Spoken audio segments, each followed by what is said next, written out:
Hey everybody, thank you very much for joining us. I apologize about the delay in getting started. We were having some technical difficulties behind the scenes, but everything looks like it's doing much better now. My name is Andrew Smith, co-hosting with me tonight's Misty Winston, and potentially Mark Lubbers if he can jump in. It's early for him right now. With us as guests, we have Kathy Vogan and Jason Christianoff. I believe I pronounced that right. I'm really bad. No. That was really bad.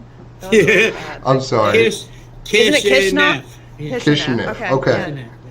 But before we jump in, I do want to run through the numbers really quick with everybody. We have 3,941 days of illegal and arbitrary detention for Julian Assange. 905 days since the WikiLeaks founder was trafficked from the Ecuadorian embassy after being sold to the US and the UK for a $4.2 billion loan from the International Monetary Fund to the nation of Ecuador. We have 266 days since Vanessa Breitzer's January 6 ruling denying Julian Assange bail after personally ordering his release and ruling no extradition in his case. We have 1,496 days of inhumane pretrial detention for the alleged Vault 7 whistleblower Joshua Schultz, and at least 1,045 of those days have been spent under special administrative measures. We have 409 days since the political persecution of Ola Bini started by the hands of the Ecuadorian government, 116 days since Commander X was illegally taken from Mexico in rendition to the United States. We have 66 days of detention served by Craig Murray for the crime of publishing in the United Kingdom, and the charges in which the Crown specifically cites his coverage of Julian Assange's court trial to show how he's such an impactful journalist. In good news, it's been 112 days since whistleblower Reality Winner was moved from house arrest and is expected to be placed on parole November 23rd of this year. 564 days of freedom for Chelsea Manning, who does still stream to Twitch, and 214 days of freedom for Jeremy Hammond. So, with that, I do again want to thank our wonderful guests for joining us. But first, how are you today, Misty? I am fired the fuck up. There's probably going to be rants. Not because like the whole Yahoo article thing, it's not like we didn't know. I love that they're like bombshell, and no, homies, we knew this. What do you think UC Global was? But yeah, but it's just seeing it like on paper and knowing that it's happening and still watching people say nothing about it makes me angry. So there's probably gonna be some rants tonight because this is the first time I've talked about it really since the article came out. But yeah, I'm fired up. I'm pretty pissed off about it. I wish more people were, Oh, we just lost Jason and Kathy on my side. Did we? Oh no, I have them still. I do not. We're going nuts. What is happening? So Jason's up on my screen, so I will say hello to you, buddy. If you could Jason. Please introduce yourself to the. I'm still here. Yeah, no, my screen's literally freaking out. Like if you go, I can go and watch. It's doing the it on screen. YouTube too. I'm looking at it right now, and like it's going to our avatar thingies. But if you could just introduce yourself, let people know who you are and why you support Julian Assange. Yeah, my name is Jason Kishinev. I'm an activist. I've run for Congress a couple of times because I seek an end to state-sponsored violence and healthcare for everybody. I support Julian Assange because I have never seen anything braver than this man standing up to the most powerful forces, the most corrupt forces in the entire world, and thumbing his nose at them. And, he got away with it for a while, but he's in trouble and he needs our help, and we gotta be active and get him out and keep speaking truth to power and telling the dumbasses who think he's not a journalist that he's a journalist. I run out of patience for that one, Jason. I'm not gonna lie. I'm Yeah, so me too. tired of having that conversation. Me too. What more does he have to do? And it doesn't even matter. It doesn't even matter. It doesn't matter. What the hell's a journalist? A journalist is just a person who reports things. Anybody could be a journalist. I'm a journalist. You're a journalist. Everybody's a journalist. If you publish information, or if you know what I'm saying, like that, it makes it very exclusionary. And the First Amendment's for everybody. Like it's for all. I'm not people. sure. I'm not sure I would call myself a journalist, but I'm mostly with you. You know what I mean? Though? Like, you know, I do. like whether or not he's a quote unquote journalist really doesn't matter. It doesn't matter at all because journalism's only a part of the First Amendment. We all have the right to speak truth and our opinions, and you know what I'm saying. And then being able to silence somebody, especially to silence somebody, like it's source documentation. This is not his opinion.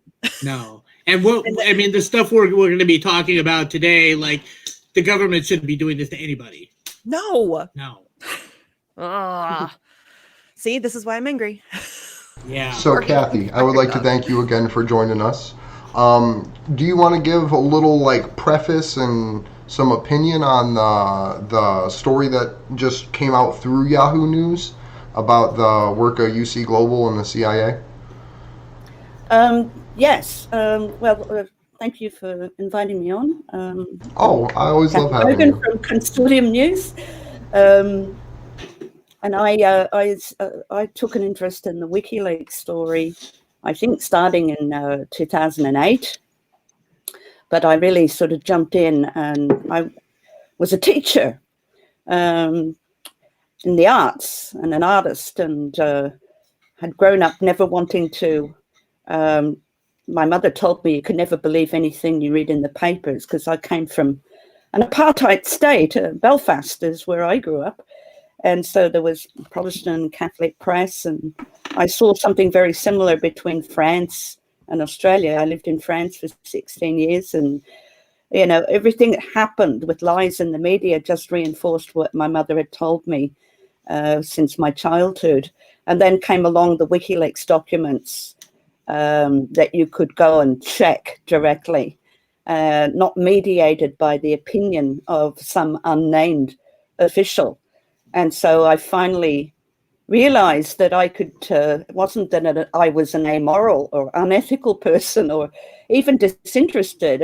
News used to really upset me, but I could never be sure that what I was reading was the truth until WikiLeaks came along. And that's when I realized for the first time that I could form an opinion.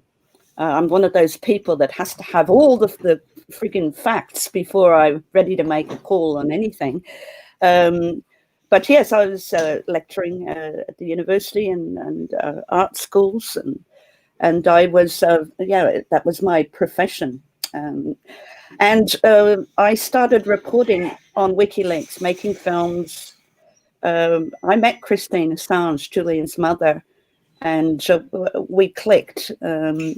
And she wrote this letter and asked people to trust me, give me an interview, because she knew that the day I met her, I was the one with all of the camera equipment. I had 3 cameras with me, and she realized that I was a serious filmmaker at least. So, yeah, then I got a bit of coaching from Mary Kostakidis, crash course on how to be a freaking journalist. And she was a great. Good place to get a crash course in journalism, though. I know. Mary and I went to the same university. We were 1 year apart, but we were in the same faculties, and so you know we had a lot of stories to tell from there. But Mary stayed up till 2 o'clock in the morning. My debut interviewing people. I was very, very nervous about what to ask people as a journalist. And she helped me out. She wrote the first 10 questions for me. And then I threw the questions away after about 5 months. I got to interview Chomsky, and I thought, oh, fuck it. You know, I know the subject now. And I've been at it for 10 years, really full on. And, you know, shit happened in 2020. My school didn't open anymore. But before that, I started working for Consortium News as a producer, and I do write some articles. And I had to get this. Can you see it? Is it back to front? It looks like it's back to front. So, actually, in the course of that 10 years, from writing hundreds of articles and making probably over a couple of hundred films about WikiLeaks, it just happened. I transitioned into being a journalist because I had to get this card in order to be able to get into the courtroom to do courtroom reporting. And so I reported with Joe Laurier in London last year, and in the courtroom. We actually were in the courtroom in February, and then we were in the virtual courtroom for a whole month during September, and we were in the courtroom for January 4th and January 6th, and also this last bloody meeting, the preliminary meeting before the appeal, when the United States were given the chance to appeal on the medical findings, which was just unbelievable, because it's so solid, and they've gone after Koppelman. They're going after Koppelman. They want to go even further after Koppelman, but they may be making a mistake, because they wanted to Claire Dobbin wanted to read this thing that he had written and ridicule him, and Fitzgerald stood up and said, well, if you're going to bring that back in, we're bringing Koppelman back into the courtroom for the appeal. We're going to call him then. You bring in new evidence, I bring the person in to defend himself. So that may not happen. But anyway, so what you really wanted to know was about this Yahoo article that has been written and just come out. It's actually a year late, I believe, because it's almost exactly, if not a year to the day, since the UC Global Witnesses, I think it was day 16. If you want to go to Consortium News YouTube channel, CN Live, we have every day after I tweeted live from the courtroom, and then Joe did about a 20-minute run through live every day at the conclusion of every day. So you can go and check every day, and I've put the names of the witnesses on each day, so you're able to, and a few other people. I think Kevin Costola has done this as well. All of his reporting was really, really good. Richie Medhurst, there weren't a great deal of us, but it was just wonderful. Some of those people who they've got great memories, and they know the story really well. It's crazy that case is taking place behind closed doors. That's insane to me. This is the fact that this is going to be so impactful.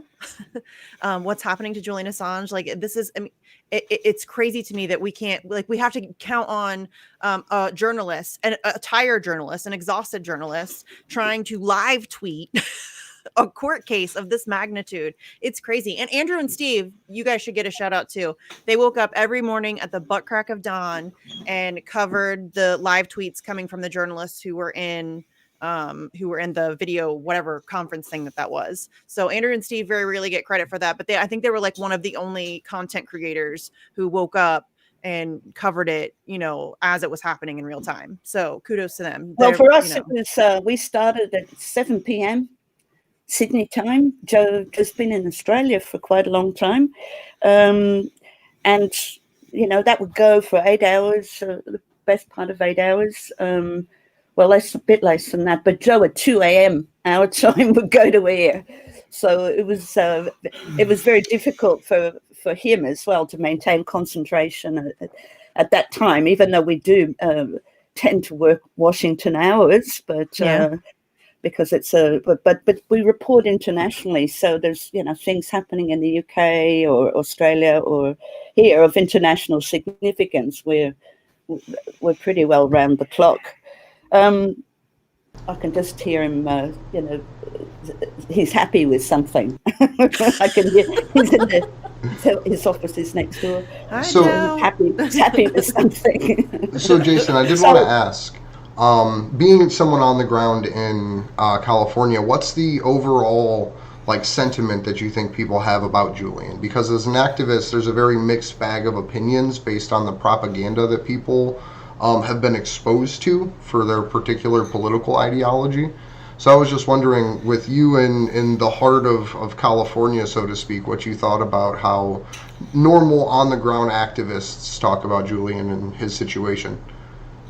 I would I would say that while there are some of us that are aware of Julian's situation and realize the threat to our own personal rights and to the freedom of the press, that there are also a lot of right leaning people that somehow think that he deserves it, and there are a lot of people that don't seem to care. I live in the Napa Valley, and there's just it's kind of a neoliberal area, and there's just a lot of apathy here. And I bought a free Assange mask from the WikiLeaks website, and I wear this free, and I've actually been asked a couple times in the supermarket what it means, and I'm like, really?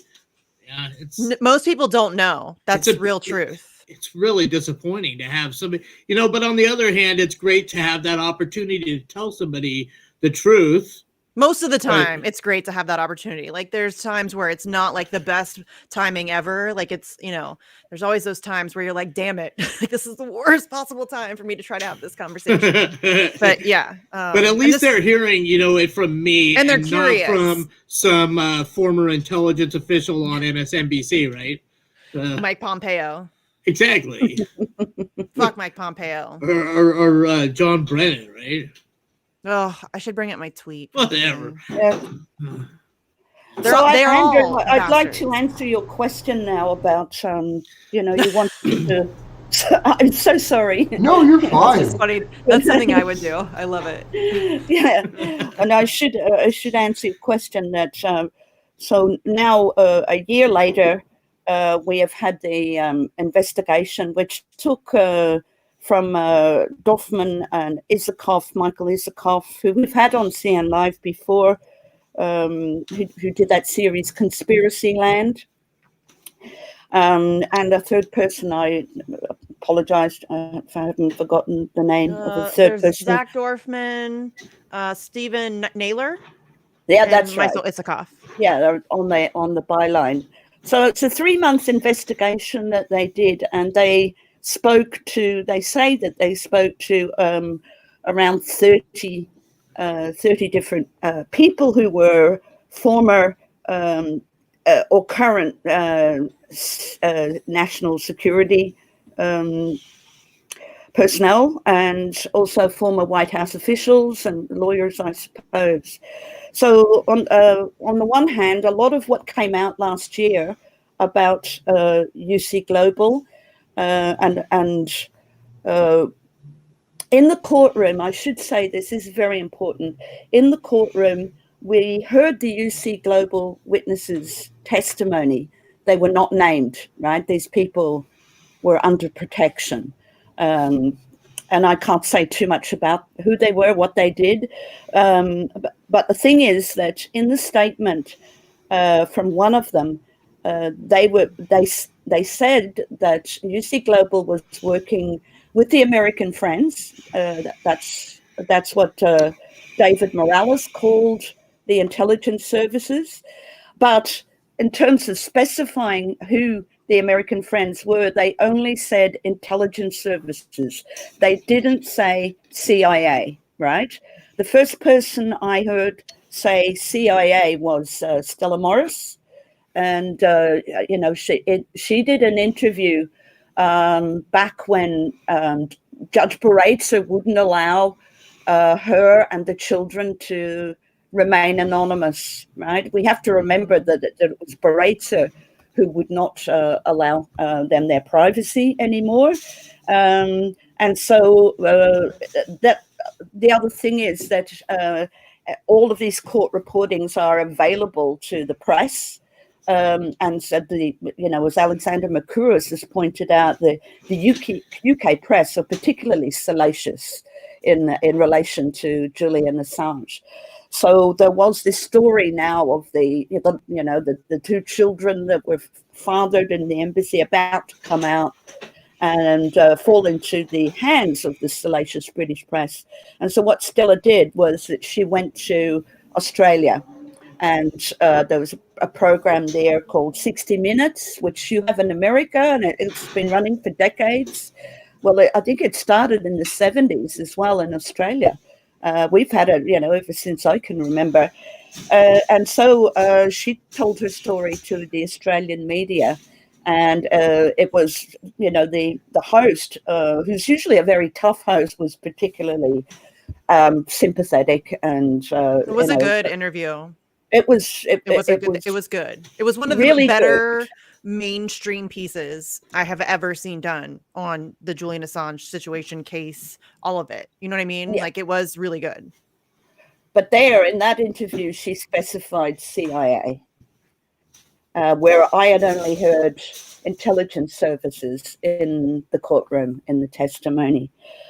So now what we do have a year after this testimony came out is confirmation that it was the CIA in particular. I think we knew that, but still, we get it from the horses' or ex-horses' mouths. And it's still a little bit troubling that, no one except Evanina, is that his name? There's only one person who has actually been named, one source commentator that has actually been named. Everyone else is anonymous. And so you have to be fairly careful when you hear over and over again unnamed officials said, right? Because you can never be entirely sure. You fall back into that trap. I guess this is why I started talking about this, is why I'm always very skeptical about news, because you never know who's talking and whether it's true.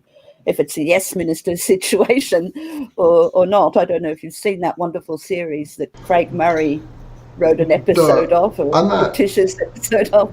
On that note, the article itself, we'll probably end up reading through most of the article, but it almost frames it in like this QAnon Russiagate universe that we all just lived through. That's the big problem. That's the big problem. Because for me, the number one thing is what's I remember back in there. the court hearings when the U.S. government was like essentially fantasizing about the quality of the U.S. incarceration system, where they were like, and there's these colored televisions, and you get snacks, and there's flowers, and all this stuff. The way that they describe their like hopefulness in being able to engage with Russians in the street of Britain in gunfights and shit like that. Like we were talking about it before the stream. It's almost like they were writing a fantasy novel that they were hoping they got to live out, more than actually doing work. It seems like they were just trying to. It wasn't a realistic one. I was saying it sounds like something you walk away from a movie going, it was entertaining, but that would never happen. Right. Yeah. Yes. Yeah. Well, it's one of those James Bond type movies. It seems to me that there is an account there which confirms a lot of what we knew already from the UC Global protected witnesses, but there are pseudo facts embedded in there. They're the things that are like the Trojan horses. For example, the whole Russia thing, that they had got wind that Russian operatives were going to spirit Julian away to Moscow. That is mainly because, two things. Number one, the UC Global team had two functions. One was to collect and record everything that they could and steal documents and steal information. The other one was as a smear team. And so, Fidel Narvaez, who was head of the Ecuadorian embassy for 6 years, he talks about all of these lies that they used to hand over to the media. People like Luke Harding from The Guardian. Fuck Luke Harding. Yeah. I have to say it every time his name is mentioned. Fuck Luke Harding. The diehard Russiagator. Yes, I mean, he's built a career. He's not a Russiagator. He's a paid propagandist piece of shit. He's not a Russiagatist. No, he's not a Russiagator. He's a paid propagandist piece of shit, period, end of story. Luke Harding is not a journalist by any stretch of the imagination at all. For as funny as it is, for as much of a piece of garbage that he actually is, he can still be charged with the same exact things that Julian is. Because in court, the U.S. prosecution accepted that him and David Lee's book that published the keys to the unredacted Cablegate files were released before, right? So even in their timetable for the way that the leaks came out. If Julian's found guilty, it immediately means that Luke Harding would be charged. Should, in a world that makes sense. People always talk about how Julian put people at risk. Luke Harding put people at risk. Luke Harding and David Lee put people at risk. And he's still at the Guardian, right? Oh, and He hasn't lost his job. Daniel Domscheit-Berg as well, because this is another thing, a subtle thing that came out from Forensic Examiner. So the thing is that one of them, that when WikiLeaks was under serious threat of being taken down, the website, a very clever thing was done in that WikiLeaks asked people all around the world to mirror their website, right? And so that happened, you know, so that even if the WikiLeaks was taken down from one particular server, well, it would still be there in all kinds of every country you can imagine. So that was one thing, but so a copy of the website had to be provided to do that.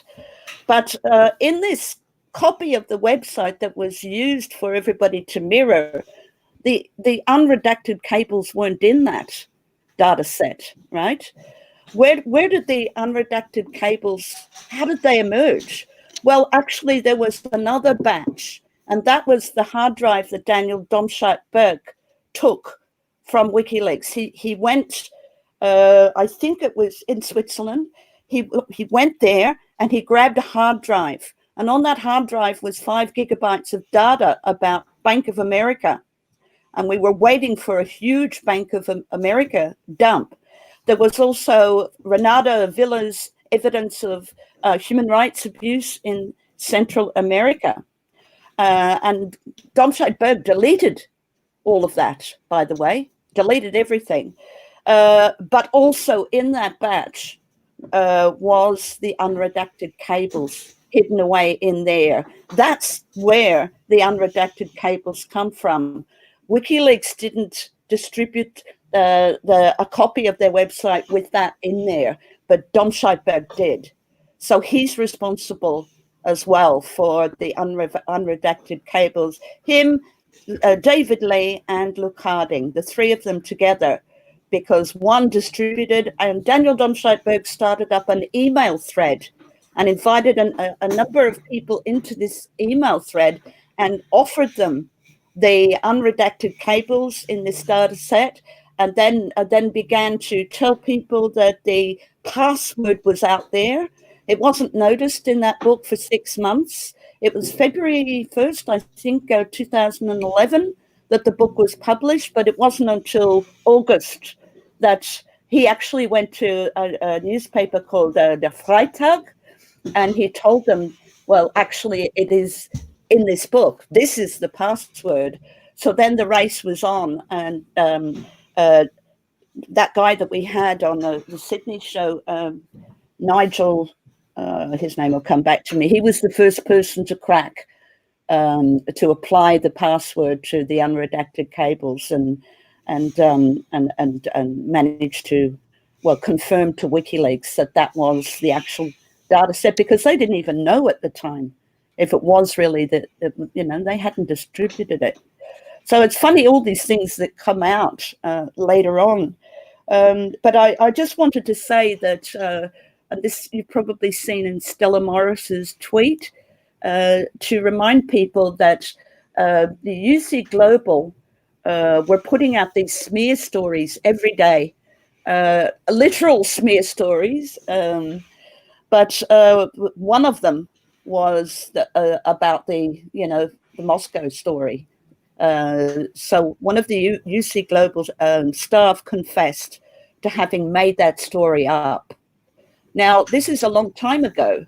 So why is Isakov not aware of this, and Dorfman and the other? That they have left that part out of the story, that this has been discredited, that it's been debunked, the whole Russian. Maybe at the time that Luke Harding picked up this UC Global story, I mean, that was part of their job, to put out all kinds of lies. But Look at the isn't Manafort quite- story. It's still up. Jason, you just asked, does he still have his job? Yes, Luke Harding still has his job, and his stupid, dumb ass debunked article about Paul Manafort and his trips to the Ecuadorian embassy to visit Julian Assange are still up on their website. Still to this day, you can go and you can read about the sandy colored chinos and the pastel colored shirt and the sandy colored chinos. Like he made up a whole ass outfit for Paul In Manafort winter. to wear. Yes, in winter. Summer And one of clothes in winter. the Right. most surveilled buildings, maybe the most surveilled building on planet Earth at that time. This is in London, which is highly surveilled. And then it's the Ecuadorian embassy while Julian Assange is in there. They spent millions tracking like every angle of that building. And tell me, so- Misty, did they find Manafort's signature in the sign-in No, book? they sure didn't. There's no video of him being there. There's nobody's ever. No, there's No, nothing. it's all But bullshit. sources say that he came and he wore sandy colored chinos, and Luke Harding said so, Mhm. so it must be true. Right. Ugh. Oh, See why I look hate on Luke about Harding? most newspapers took that down. I mean, That as was far a as I know, hugely detrimental article to Julian's case because that was at the height of Russiagate, and Paul Manafort was like a really looked at character in the Russiagate saga. And so when that came out, and it was very convenient to be able to use Russiagate against Julian too. You know what I'm saying? It Yes. was really Yeah. nice of them to have like this double whammy where they could, kind of spread the love on the bullshit a little bit. Mainstream U.S. sources lie about all kinds of things, and when the truth comes out and their lies get exposed, they leave it up all the time. So that just kind of, I mean, I know the Guardian is not a U.S. source, but I mean, it doesn't surprise me that it's still up. It does me, not really, but I like to point it out as often as possible because, they couldn't be more obvious trash. The Guardian is trash. Yeah. Yeah. Most mainstream press is though, because it's bought. It's, completely corporatized. It's under corporate control. You're all owned by oligarchs. You have an agenda, whether you know it or not. They may be too dumb. I think some of them are too dumb to know that they're being used to share an agenda. But I think a lot of them it was a little bit better back in the day. It was a bit better. I mean, Julian and Alan Rusbridger had a bit of a run-in because the Guardian had censored some information that Julian believed should have been published, and Rusbridger says that we publish as much as we can afford, because every time we put something like this out, there's a court case. And so our budget, we stretch it as far as we can. But there are sometimes, it's just going to be impossible. We're not the richest in the world. But look, a lot of people don't like Rusbridger. But that was on a point of detail back then. The main bulk of the Afghan war diaries, the Iraq war logs, Guantanamo detainee files, and the State Department cables were published in The Guardian back in 2010 and 11. That was a huge ass year. When Rusbridger was there. So you've got to give him credit for that. Yeah. I mean, when Kath Viner came along, it just, even the intelligence services, MI5, I believe it was saying that The Guardian was a lot easier to manage now, So, they had to deal with day notices coming where, it's not actually an indictment, but it's warning you that there is likely to be one if you put this out. And Rusbridger has written that very, very long article now about the British law, the Official Secrets Act about to be changed, and they might be calling it the Espionage Act. And so, he has put forward a lot of good arguments where one of the best ones, I think, is that the government should keep a good relationship with the media so that they can dialogue with them, so that we don't look at other alternatives of just publishing, somewhere like Iceland, the whole Julian and Birgitta Jonsdottir from the Icelandic Parliament started up this Icelandic Modern Media Initiative project, where Iceland would be a media haven, where it was much harder to sue newspapers for what they had published. And Julian was talking about libel tourism. So people would come, wealthy media outlets, they would come to London to sue because they would be guaranteed of a conviction in London, and really hammer the press for bringing out information they didn't want released to the public. So do you do it offshore? Do you do it underhand, under the table, anonymously? Rusbridge's point was that the news is still going to come out. You're not going to stop it, information from being released. But does the state want to dialogue with the media outlets about what is really harmful? That is a one reason to keep a good relationship with the media and to respect the media. When you talk about the government having a good relationship with the media, all I can think about is Ryan Grimm running cover for the Squad, and the Squad in turn running cover for Ryan Grimm. Fuck Ryan Grimm too. No, Ryan Grimm too. The media should assume that the government is lying at all times. Yeah. Ryan I'm Grimm talking is about the naughty media that publishes the big leaks and stuff like that. I mean, it's happening all the time. Yes. And listen, okay, because people are going to come for us when we say this, because yes, Ryan Grimm has done good work. He does do good coverage on Julian Assange. He is still an absolute chud. Period. He is such a shitty person. He punches down at activists like it's his job. Like, he gets off on it. It's gross, dude. Grow the fuck up. Right? Is he getting a bonus for that? Oh, yeah. I don't know. Dude, you're Bellingcat probably gives The Intercept a % discount every time Ryan Grimm punches down. Like, it's like a 1% off coupon that they get because they fund Bellingcat more than the United Kingdom's government funds Bellingcat. I'm saying, if your boss is Piero Midyard, then just shut the fuck up. Oh, I'm so sick of Ryan Grimm. Dude comes out, he blocked me once, talked shit about me on his timeline. I have like 20,000 followers. He has like 200 and some odd thousand followers. And he blocks me, talks shit about me on his timeline, and then unblocks me. Like, did you really just block me so that you could talk shit about me behind my back? Are you a grown ass man? Like, what? Oh, I hate that guy so much. He is such an asshole. And he has me blocked. I always give him credit for his good reporting. I leave him alone unless he comes for me. You know what I'm saying? Like, just leave me the fuck alone, dude. God, he's such a chump. Sorry, that's my Ryan Grimm bitch for the day. Do we want to play the Max Blumenthal clip first? Okay. Yes, I think so. Shout out to Max.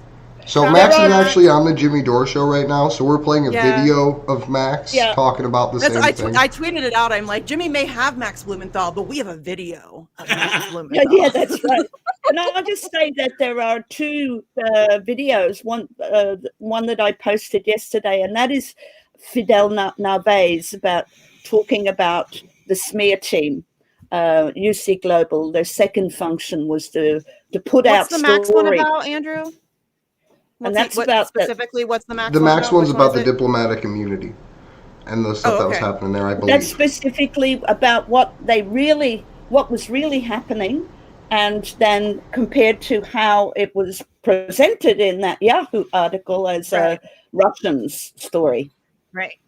Okay, yeah, play the Max one, Andrew. Let's do that one first. Yeah. But yeah, shout out to Max. He does great work. Oh, I got to screen share this first. He did great stuff on the UC Global, the journalist being spied on, all of that. Oh, yeah. He did like the last October, I think he did an amazing article. You guys should check that out. Excellent. Max is tremendous. I'm big up in Max. I like Max. Max is he's a good journalist. Yes, me too. This is being complicated with screen sharing. It's popping up on my thing, but... Is it? Can you see what screen can you see? No, I could see it, and then it went away. Like, it popped up, but then it did, like, some weird thing. Is this about what he reported in May? Yeah. Can I send you this video and have you screen share it, Misty? Yeah. Because my thing's Where are you sending it to? I'll send it to you on Twitter. Email? Twitter? Okay. Yeah, it's the only thing I got open right now. Okay. I'll just drop it in. Sorry, guys. Tech issues today. I don't know what's going on. Doing it live. I just dropped it in our group chat. It was the first one. We are doing it live. Okay. It's probably me. I have this effect on computers. No, when you put No, fuck the I CIA you don't in your understand. title, you get Well, some then fun. with both of us, we're in real trouble. Okay, hold on. It should start it right at like 9:14 or something. Yeah, but I have to share audio and screen, right? And this one? Yes. Yes. Okay, so hold on. Let me. Sorry, Only if guys. you I'm want really us to hear terrible it with and this see it. stuff. Okay, so it already the blue thing's already on share tab audio, so we're good, right? Right, guys? Okay. I hope so. Sorry, I get really paranoid about tech stuff. I'll let you know if it doesn't come through. I always fuck it up. Okay, here we go. Here we go.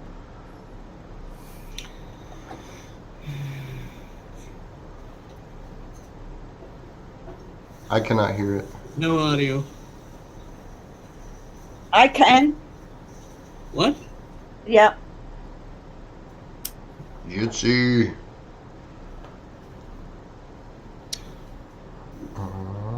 I can, if you want to play the audio, I'll mute Misty and just play the video because I have the video pulled up. I just can't share it. So I'll put it up just so it's on screen. It's about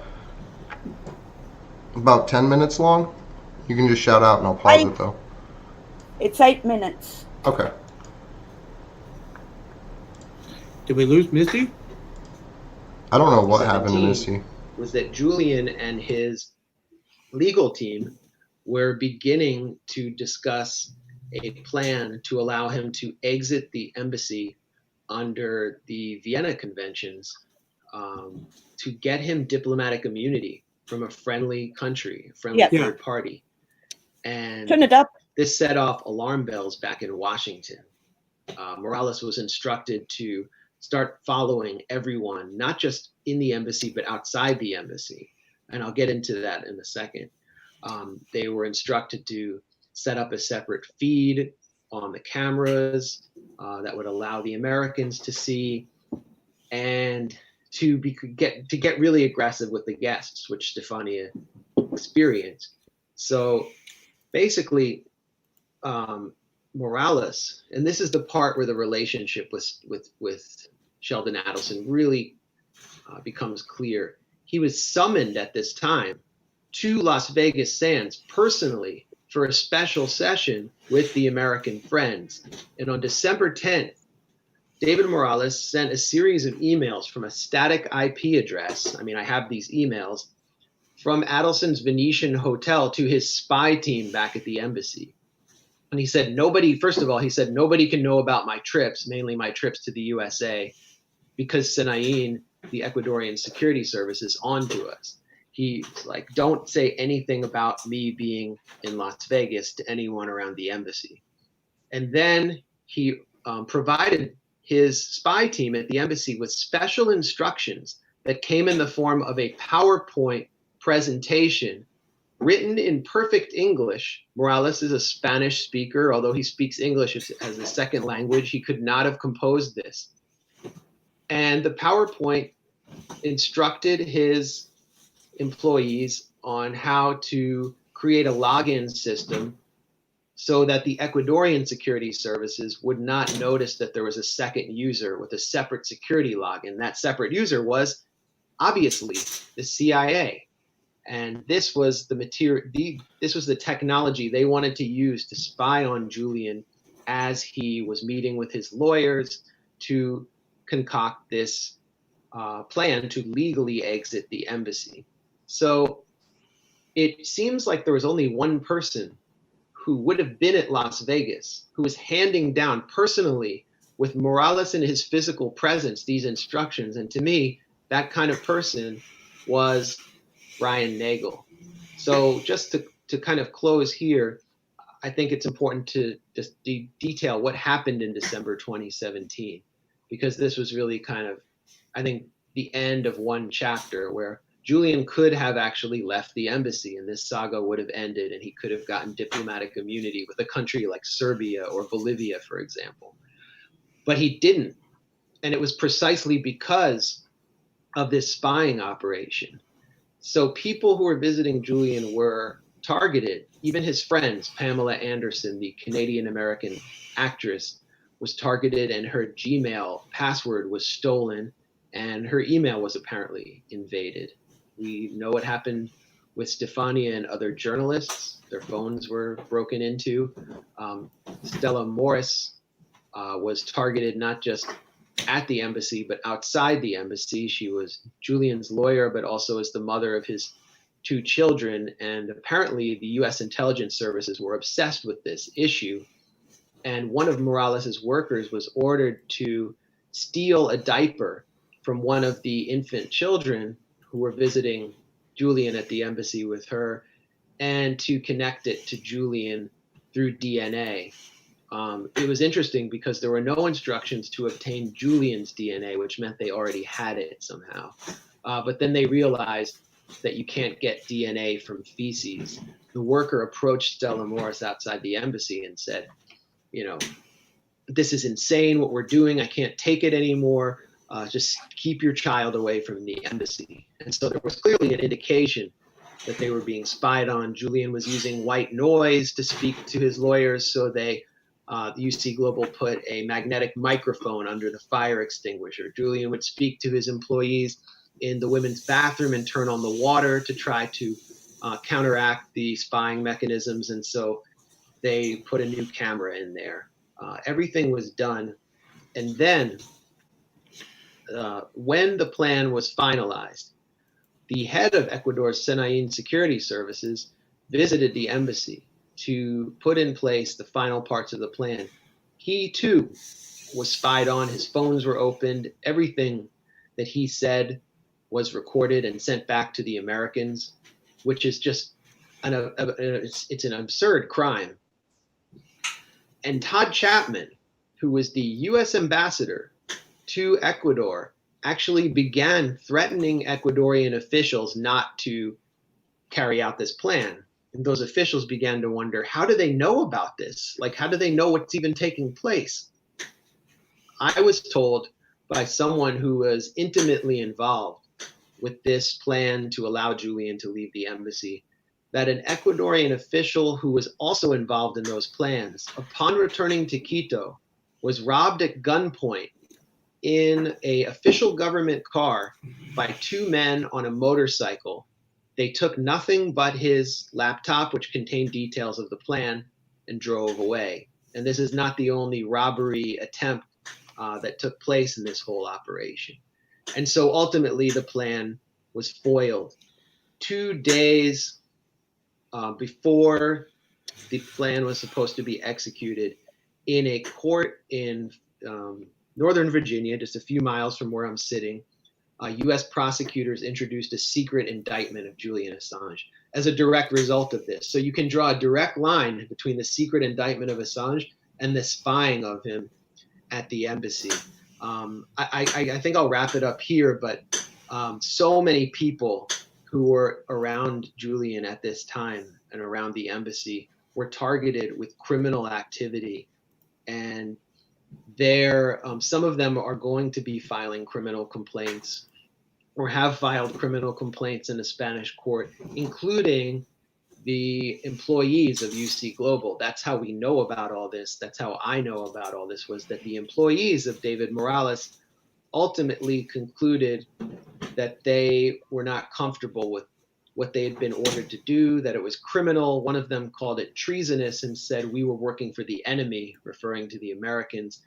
They went to Julian's lawyers. Julian's lawyers went to a Spanish judge. The Spanish judge enacted a operation to ultimately arrest Morales, and they've obtained all of these company backup emails, phone logs, and so on.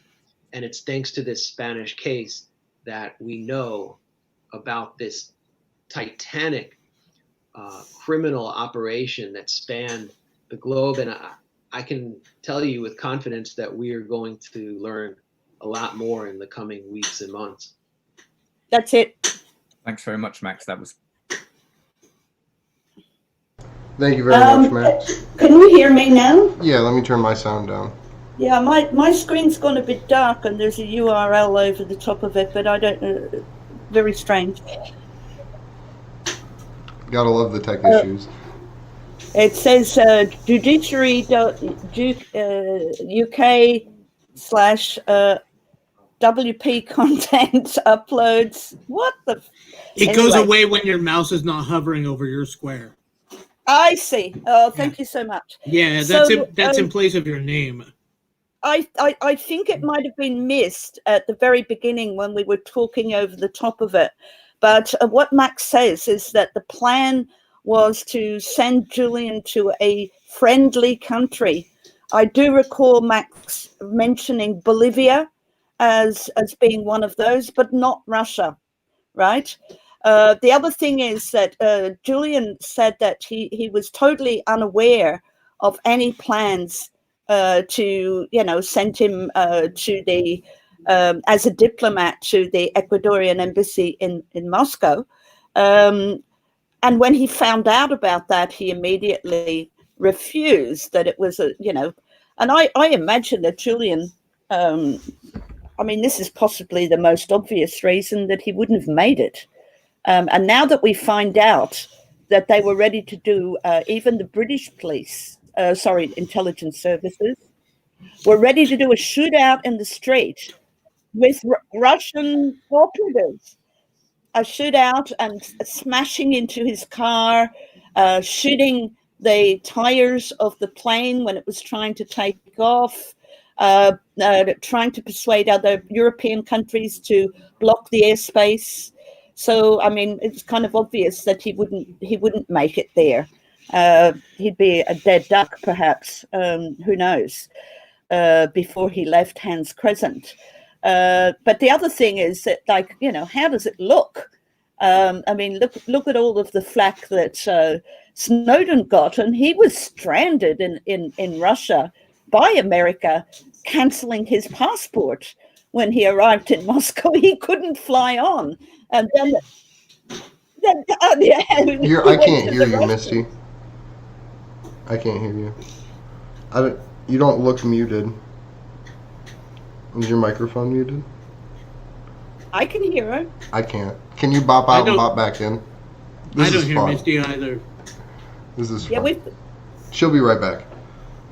That's the solution. Can I just say one more thing that is, possibly two more things, but one more thing that is incredibly important that is embedded into this Yahoo article is a false account of the CFAA charge, Computer Fraud and Abuse Act charge, in relation to Chelsea Manning.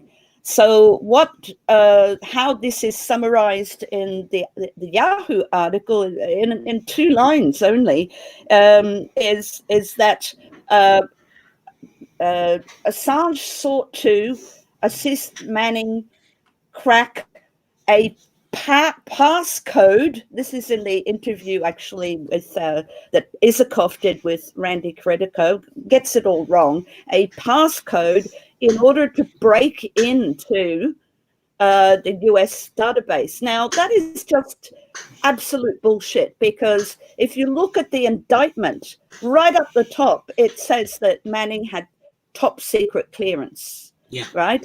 So Manning didn't need to. Yeah.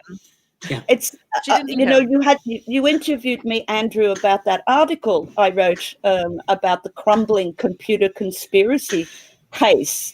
We went through all this that there was no break-in, but I made that point that in the psyche of the American public, it's made to sound like burglary. It's made to sound like a break-in. Somebody is invading our territory, and that strikes a note quite deep with people, anybody who's territorially and then inclined. you throw Russia on top of that, and the American public loses their collective foreigners. shit because, and Russia specifically, because since the Cold War, we've been programmed to if we hear Russia to be ooh, you know what I mean? It's like the scene in Lion King when the Mufasa, ooh, you know what I mean? So you throw Russia on top of it, and there you go. These 2 lines are embedded in there as gospel. Indisputable. But in fact, there it's saying, what I get overall is an impression of, wasn't it awful in 2017? But now it's in the hands of the good guys, the lawful Biden administration, the Department of Justice.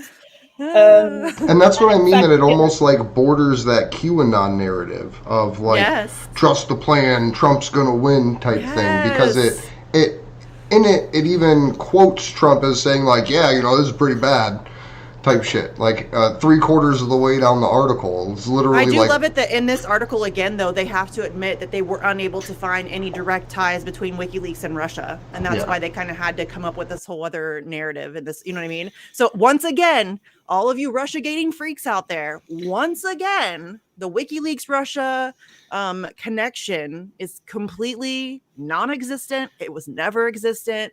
I'm so tired. Like, that's one of the most ridiculous smears. He helped Putin. What are you talking about? There is zero evidence for that. None whatsoever. Like, every single instance of that has been debunked repeatedly. And we still have to have that conversation. It's so annoying. And he So certainly, real ultimately, quick, he 'cause I didn't don't help wanna- Trump, right? He didn't help Donald Trump. No. Yes, he reported some very bad things that Hillary had done. But that was later Hillary's fault.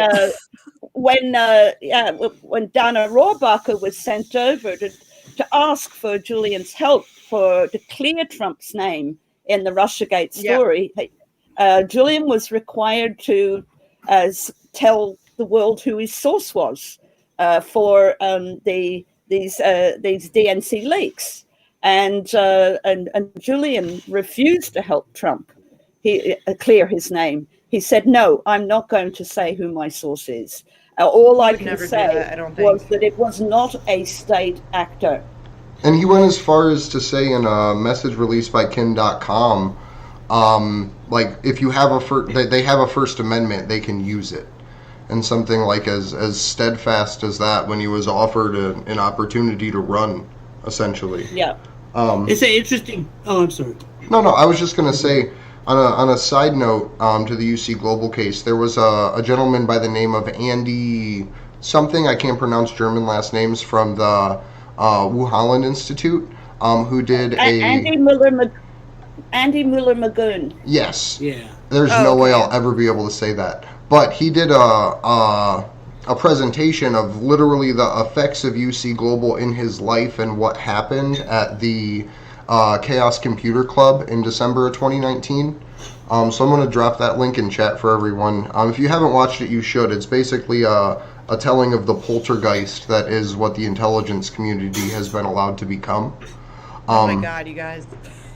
It's so out of hand. It's so far gone. It is. It's so far fucking gone. I was going to say that. Sorry, go ahead. It's an interesting piece that in the United States, the liberal group that is all anti-Trump, that is all believing in Russiagate, that thinks that Assange helped Russia, they're all the same people, and they all are on Twitter going, well, why didn't Assange leak anything about Trump? And it's because the fascists that you support are locking him up. And if he was free, and if you would stand for your own damn freedoms, then Assange might have leaked all kinds of stuff about Trump. Hello? I mean, look at Vault 7. He just released Vault 7 2 years before they arrested him. That's still, I'm going to keep telling that as the way that it should be told, because that's fucking balls. That's courage, dude. He was years into arbitrary detention in the Ecuadorian embassy. Years. This dude knew. He had just released DNC emails. He knew he was public enemy #1 of the NatSec state. He knew what was going to happen if he published Vault 7. And he fucking published Vault 7 damn way. And like, the Trump regime, they would have so many leaks. All kinds of Trump officials would have given WikiLeaks, information to publish. Yeah. And maybe. And so the other thing the Yahoo News article does, and I just wanted your opinion on this too, Kathy, is it leaves out the era of the global intelligence files, where we had private security contractors putting up their own slideshows about how to go after WikiLeaks and what they were planning on doing to Julian, like dragging him from country to country in legal situations, things like that. And this Yahoo News article, for what it's worth, completely overlooks that era and doesn't even talk about the grand jury that had been going on for a decade at that point. It sounds like it all starts in 2013 with Snowden, but that's bullshit. I mean, and that also, if you talk about 2011, well, the FBI were setting up this sting operation in Iceland and grooming Ziggy to entrap Julian. I mean, they were fully aware that Ziggy was committing illegal acts. They offered him immunity in order to get Julian. They lied to the Icelandic police. This is the Department of Justice. Really? Can we be confident that it's in the hands of the good guys now? I don't think so. No. But it doesn't start in 2013. But you're right to talk. Oh, the other thing I'd like to say as well that sorry, I can hear some noise coming from the other room. We shouldn't say leaks, leaking in terms of WikiLeaks, because they accept leaks, but they publish. Julian doesn't leak things. I think that's always been a source of confusion, that Manning leaked stuff and Joshua Schultz leaked allegedly they still allegedly yes, leaked the Vault 7 material. But WikiLeaks has always just published things of that can be verified, have never been published before, and are of great public interest. Yeah, and they've never gotten it wrong. Let's say that again. They've never gotten it wrong. Never. Ever. Yeah. That's invalid. Like, I don't know how anybody can hear that record and not think that that's, first of all, fucking impressive. I mean, they've been around for what, like 15 years? I'm terrible at math. Something like 15, and never have to retract a single word that you've ever published. That is crazy good. And that's why when somebody was like, when Julian gave the interview, I think it was to Sean Hannity, where he said that wasn't a state actor, and people were like, oh yeah, you just believe him? You're goddamn right, I believe him. Are you kidding me? This dude, I know he takes their records seriously. You know what I'm saying? Like, I know he takes that seriously. He's not gonna lie about this. He's not. He's not. He wouldn't risk the reputation of WikiLeaks like that, because he doesn't have to. He didn't have to speak on it at all. He could have just said, I'm not talking about my source. So the fact that he went that next further step and said it wasn't a state actor, I fucking believe him 100%. And the fact that he created these, he was trying to give other medias these, anonymous drop boxes so that they could all have, something like that. It shows that he's interested in truth. Yeah, he revolutionized journalism, WikiLeaks, not just Julian. I don't mean to make it. I mean, it was a accumulation of work, but it really did. It's become a standard. Yes, it has become a standard. Yeah. It is the standard in the room, and it wasn't necessarily. Electronic Dropbox wasn't necessarily given by WikiLeaks. It was an idea that they all just, over the last 10 years, all just took up. And so all the mainstream media outlets now, Julian just figured out how to use it effectively for good, So I think that was how to use them, all of the levels of sensitivity. You get up to the PGP encryption, using the Tor network to, so that your whatever you're communicating is really difficult could take hundreds of years to do a brute force attack on, but also your location is being hidden as well. So that those are standard protocol now for submitting sensitive leaks to. Or they've just continued as if nothing has happened. News outlets like The Guardian, The New York Times, The Spiegel. They've all benefited.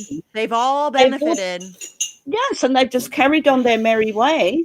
But threw Julian under the bus all the way. They threw him under the bus, and then they carried on their merry way. And it's gross. They've just left him behind. I can't imagine being a journalist and watching what's happening to Julian Assange and not fucking saying something. Are you joking?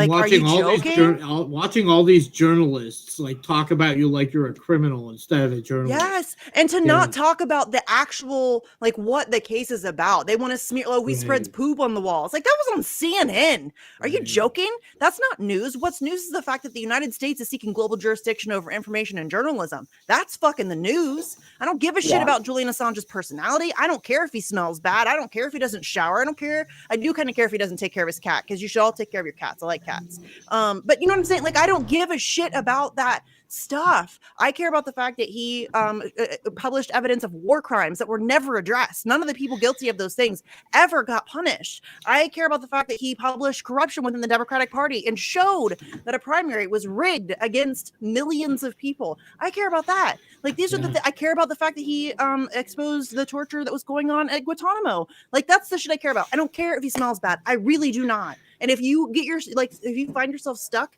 where you are like having these like weird emotional reactions to Julian Assange, whether or not he's an asshole, slap yourself. Are you joking? It doesn't matter. I don't care if he's an asshole. I do not care. Like, ball your fist up and punch yourself in the face. You earned it. You have to stop thinking along these like ridiculous emotional lines on this case. It's not about that, y'all. Be a grown up. Put your big girl pants on. And think about this rationally. They're using those things against you so that you'll think against your own interests. And you're not going to stand up for Julian Assange. And then this shit's coming for you. It's coming for all of us. Sorry. Well, that was the point of, the UC Global people were putting out these stories every day, daily reports. And Fidel Nave says that some of the lies that they were telling were so outrageous that it would make them laugh, right? It would make them laugh. Yeah, the poop on the wall thing, I was like, come on. That Yahoo story was so outrageous it made me laugh. And now the whole world knows, the whole world knows, Mike Pompeo, you're a psychopath. Yes. The whole world knows. Well, I think we all knew that anyways, but he's definitely confirmed it. Yeah, dude, you got issues, homie. You got some issues. You need to work out. You need to get you some help with that. I mean, part of the reason, and Andrew, if you've got that slide, the Vault 7 slide, I think this might be the time to bring that up. I can't, I can put it on screen, but I can't have everyone else see it. My screen share is not working. Oh, I see. Can you send it to me? And I can share it? Yeah. Let me see. Might work for me better. Maybe. We'll see. We'll see. It should. Technology is being weird. I'll get it up on my screen as well so I can read it if I can't see it. At least I'll be able to read it out. Follow along. Yeah. Yeah, I just want to be able to read it too. I can try to share it as well, but I'm dropping it into. I think this is a very important. Yeah. It's just the first one that's open. On Twitter? Yeah. Oh, I see. Okay, hold on. Okay, share. We prepare really well before the show. I don't know if we do. We're very professional, you guys. This is like a well-oiled machine. Yeah, whoever calls us scripted, you're figuring it out. You know. Can you see that, Kathy? Yes, that's very good. Yes. Yes. All right. So one of the reasons that the CIA was so furious about the release of Vault 7 material, it wasn't just that it was, this terrible cyber arsenal and the penetration. I've just got 2 pieces of text. This is the WikiLeaks page where Vault 7 was released, but I have pulled 2 pieces of text because there's a lot of text in the publication. So, but I've pulled these 2 out that I think are the most significant, and they give a clue as to why there was such fury from Pompeo. So, number one, I mean, the embarrassment of having this malware arsenal that could penetrate. The public finds out that the CIA can penetrate their iPhones, their Androids, their Microsoft Windows, and even their Samsung TVs, which are turned into covert microphones. And if I don't know if you remember, but even if you turned the function off, turned your microphone off, and it would still work as a that's right. Right. And yes, it could work even when you thought it wasn't. Right. But this second part here is the most significant, because WikiLeaks did call the escape, or them losing their control of their cyber arsenal an own goal, right? The reason is that the CIA made these systems unclassified. And I'll just read this. To attack its targets, the CIA usually requires that its implants communicate with their control programs over the internet. If CIA implants, command and control, and listening post software were classified, then CIA officers could be prosecuted or dismissed for violating rules that prohibited placing classified information onto the internet. Consequently, the CIA has secretly made most of its cyber and spying war code unclassified. The US government is not able to assert copyright either due to restrictions in the US Constitution.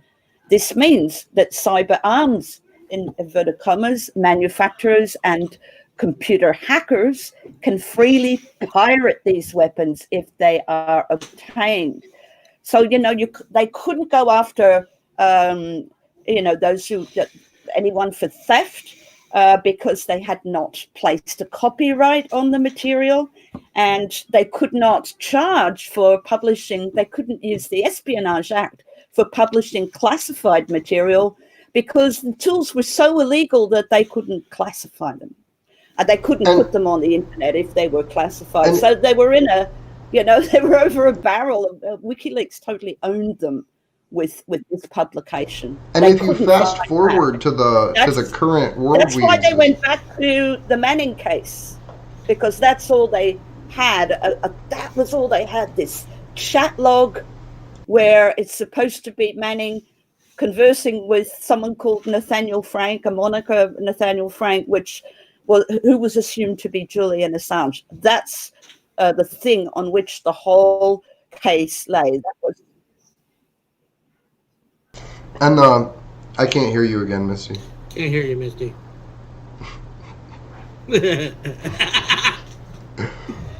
She said it's all bullshit. The whole thing is bullshit. I know. I can picture it. I could read the anger.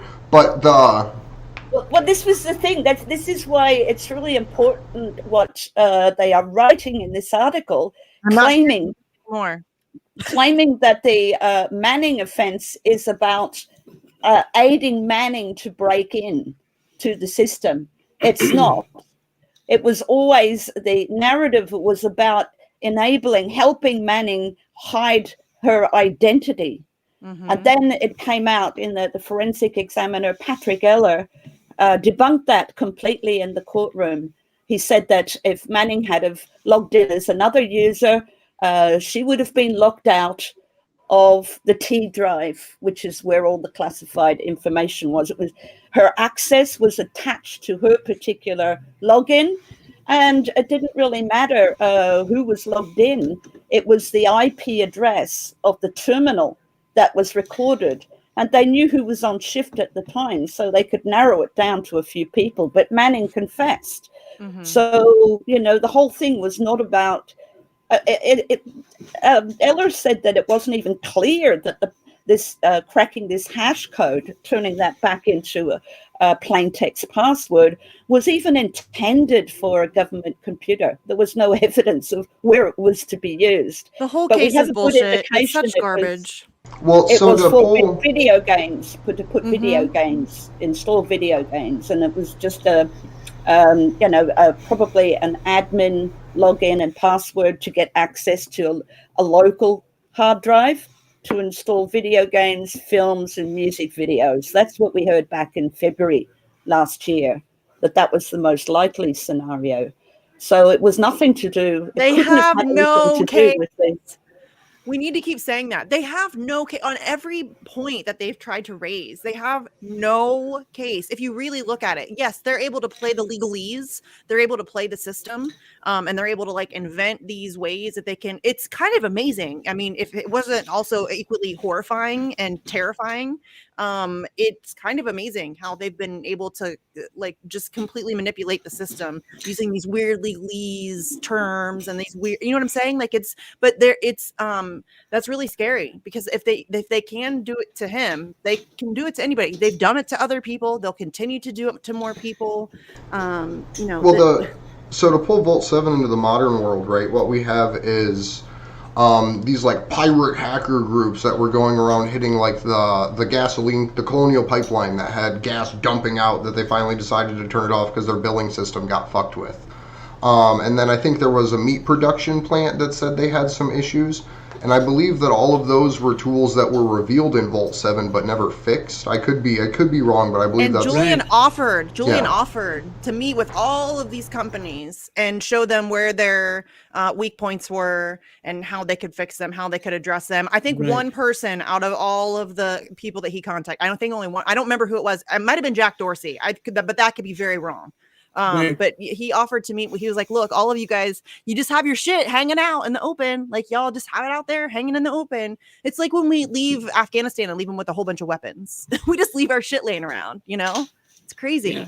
One of the tools that was in Vault 7 that was exposed, in case some of the viewers don't know, is that the CIA can hack computers and then leave tracks to make it look like the Russians did it. Or the Chinese or the this- Iranians. And this really relates, like if you read the Yahoo article, this is several months after the 2016 election that the Vault 7 came out, like 6 months or 7 months, something like that. And as we all know, the DNC rigged the primary and blamed it all on Russia. And so thus begins this 5 years now campaign to propagandize Russia and blame Russia for our elections, for the German election in 2017, the French election, which I think they walked back when they got the results they wanted. People They should be blamed them for very angry about Brexit. this. Twice, I think, they blamed them for Brexit. They blamed They've been Russia blamed for for everything. the independence movement, everything. No, people should be pissed the fuck off about Russiagate. Russiagate sucked the air Yes. out of everything for 4 solid years. I mean, we didn't have conversations, legitimate conversations about healthcare. We didn't have legitimate conversations about ending the wars. We didn't have legitimate conversations about literally fucking anything but Russia. And for about 4 years. and for about 20% of the population, it still is. Yes. And you can't post about anything without people going, well, it's all because of Russia. Somebody today called me a Putin Shut the agent, fuck up. a Russian agent. I'm like, I live in Yeah. Ohio, you dumb fuck. Like, I've never even like been to Russia. What are you talking about? I'm like, are you Yeah, serious? we get a lot of that. Oh. That's why my name on Twitter is the way that it is, because I've been Right. called a Yeah. Russian so many fucking times. Right. And I live in small town Ohio. It's actually RT has a really funny video from years ago, like 2016 when this was first starting to kick off.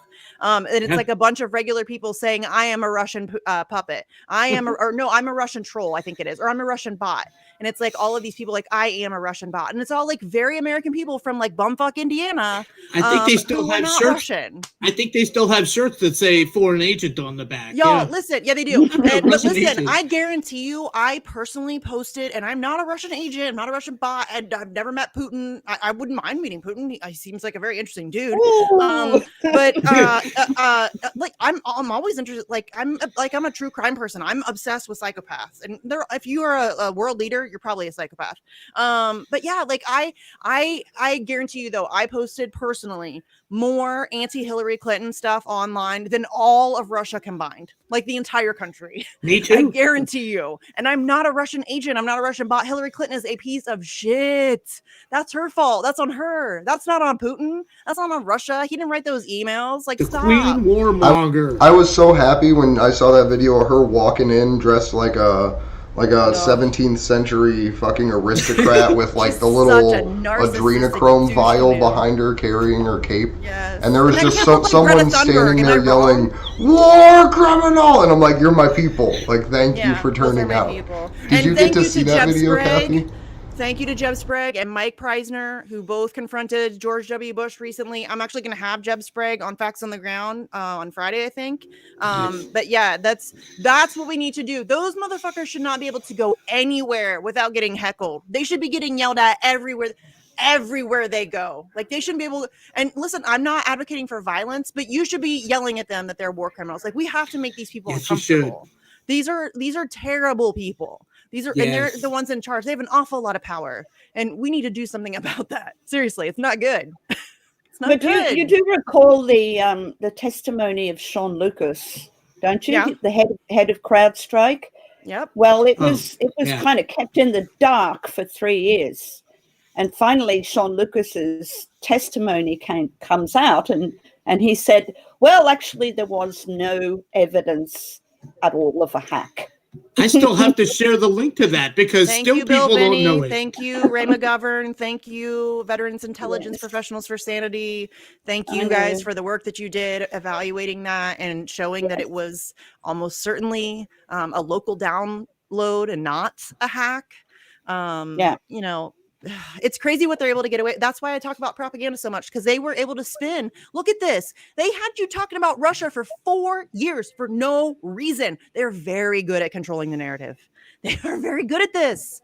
They're so good at this. And the fact that we couldn't talk about Joe Biden and Ukraine and Hunter Biden, and the fact that you can't talk about the fact that Hunter Biden is laundering money through paintings right now. And we can't talk about that stuff, though. And that's a problem, y'all. They have complete control over. And again, I know that sounds very conspiratorial, but they not only are they able to get you to vote against your own interests, they are now able to get you to think against your own interests. Like, they have you believing these ideas are your own. You know, and they're not yours. They're not yours. The propaganda is strong in this country, in the West in general, but the United States it's perfected. It is an art form. Yeah, what you were saying before about Vault 7, that those little breadcrumbs that they could leave as false evidence, that was Marble Framework. And it could leave these fingerprints in five foreign languages. You know, they had Russian and Farsi and Korean, Chinese. It's funny they had our enemy, their so-called enemies. They could leave false evidence. That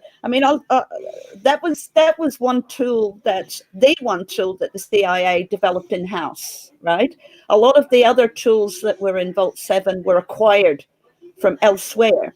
Well, a lot of Israeli stuff. But if there was one that the CIA would have wanted to put its copyright on and classify, that would have been the Marble Framework, but the thing is that, you can imagine this being so outrageous to lay false evidence. That's not what you're supposed to do. You're supposed to find out the truth, right? I mean, how could that possibly be passed through a classification system and have all kinds of people scrutinize it to see what it did? So it had to be kept very, very secret. So that really is the main reason that the CIA was so pissed off when all of this got released. And that's where I actually give credit to the Yahoo News article, because they actually talked about that as raw and real as it seems like it was. So that's the cherry on top of the news article. Like, credit to the person that wrote it, because that article. It's not great. It's not great, but I'll still use it. We still have to use it, because it is, when other people hear or read that Yahoo article, that it is very dramatic and it is very shocking to the uninitiated. Do you know what I'm saying? So use it to catch the attention of people with big platforms so that you can get them to speak out. Use this shit, because it's not often we get anything with this kind of traction. You know what I'm saying? It's very phenomenal rare that it's in the mainstream. Yes. So CNN grab a hold of this motherfucker and use it for all that it's worth, because we do not get these opportunities very often. It's a very rare thing. I just had this crazy thought. I wonder if the KGB has a similar tool to hack Russian things and make it look like Americans did it. Y'all listen, like people. Okay, I hate to tell you, Russia is always trying to interfere in our elections. We are always trying to interfere in Russia's elections. We try to interfere in everybody's elections. Everybody tries to interfere in our elections. That is how it works right now. We are controlled by psychopaths. They all have this like desperate need for more power and control, and so it's like high school, but with psychopaths. So Well, there's like these little cliques. I don't think any country does it to the level that the U.S. does No, it. of course not. To the not We have even more close. resources. Not even close. You know, no, look at our military. We have more resources. We have way more capabilities just based on geopolitical. You know what I'm saying? So yeah. But they all do it. That's why you need an enemy. You need an enemy to keep all this going, right? A big enemy or a big threat. Right. And now we're being led into thinking that we are the enemy. Like now we're being led into a war on ourselves. Big mouths. That's our problem. Yeah. You got to make sure stockholders get their dividends, right? Yeah. But I think you have to keep underlining the fact that there are Trojan horses in this Yahoo article for, that are kind of saying, well, he did it, right? Yeah. He did it. We have to try to call stuff out, but also use it to our advantage. Misrepresenting the Manning case, also, just asserting as a fact that the Russians were involved. I mean, this is the part that we need to actually tell people, well, actually, that's not true. You can go and, listen to the what was said in the court, and just read Stella's tweet that the UC Globe guy, he confessed to making this up. But did he make it up or did he pass it on? Right. That were about the Russians. Did it come from UC Global, or they had a client? So was the scenario about the Russians actually originating from the CIA? That's a question that you can ask. Yeah. Did the CIA help write the Yahoo article? I don't know about that. I don't know. We do know that it was UC Global staff that confessed to making up the story about Julian being spirited off to Moscow. That was made up. It was amplified by Luke Harding. But where did it really come from? The CIA wanted a reason to do illegal things. So they have an anonymous source tell them that this is what's going to happen. So then they have cause to act upon that. The Russians, it's that easy. We need to take him out. We need to take him out. In the January 4th verdict, Yeah. The judge goes as far as to pull a CNN propaganda piece in as new evidence while reading her verdict while discussing the UC Global case in vague terms. Oh, so it's so gross. In a court of law, y'all. Yikes. Yeah, Yikes. I believe it was the article from 2016, like pre-UC Global, that Julian turned the embassy into a spy operation on behalf of the Russian government. They used it as evidence, a CNN article. Right, an easily read and debunked CNN article. So that's a problem. But if we get like a Yahoo article, debunk the shit in it. But also remember that this shit is really complicated. I have learned this over the past, I would say 6 months specifically. People, it's too much sometimes. And I have a tendency, nobody's surprised here, to like kind of go off. And you can legitimately overwhelm people with information. They'll start to tune you out. So, just use like whatever you can, like the bombshell shit, use it. And then you can slowly have those conversations with people, but get them paying attention first. This is a great thing to get people paying attention. It's already worked. I already see people talking about this who weren't talking about it before.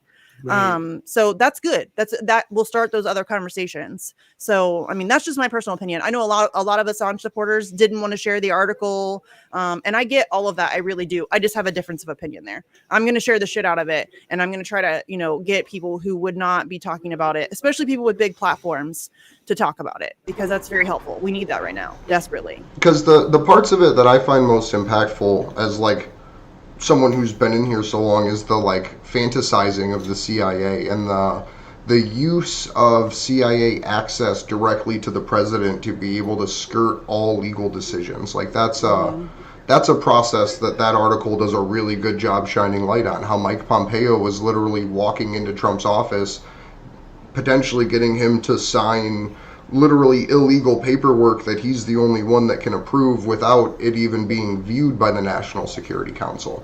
Because we had There's always a Rick- loophole. we had the Cassandra Fairbanks video with Rick Grinnell and how he was the ambassador to Germany working hand in hand with Ecuador and the International Monetary Fund to actually set up the negotiations and payments to be able to get Julian taken from the embassy by U.S. force or by UK forces. And then it goes all the way to the fact that, like we were talking about earlier with Dana Rohrabacher, how there were people that were trying to essentially use Julian as a puppet and a tool. And I don't know the status of it, but it may still be pending, it may not be, but Fox News even had a lawsuit about an article that they had removed from their website and had called Julian in to be a witness on to talk about the DNC leaks. And so, like, the whole narrative that they try to build around all of this is just horrifying.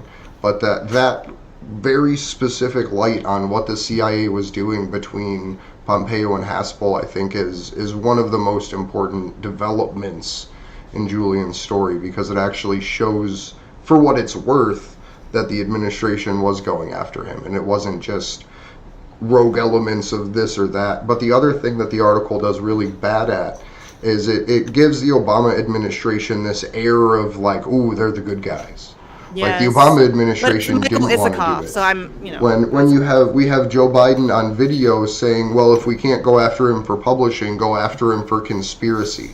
Like literally trying to, and so to me, Obama's Justice Department, they didn't avoid prosecuting Julian. They just worked to lay the legal framework so a Republican could come in and, he as just didn't want his Republicans legacy to destroy be the affected First by it. Amendment. So he kicked the can down the road and left it for the heel. He left it for Trump to do. Trump was the bully. Trump was the one that, yeah, he'll do this. Of course Trump will do that. Are you kidding? In his mind, he gets to look like strong, like he's going after, you know what I'm saying? He's going after the leakers or whatever. Of course he's going to be willing to do that. Barack Obama is way too worried about, he's too narcissistic and worried about his legacy. He doesn't want to be seen as the guy who killed the First Amendment. You know what I mean? And Trump fans need to get over the fucking fact that your dude is a coward.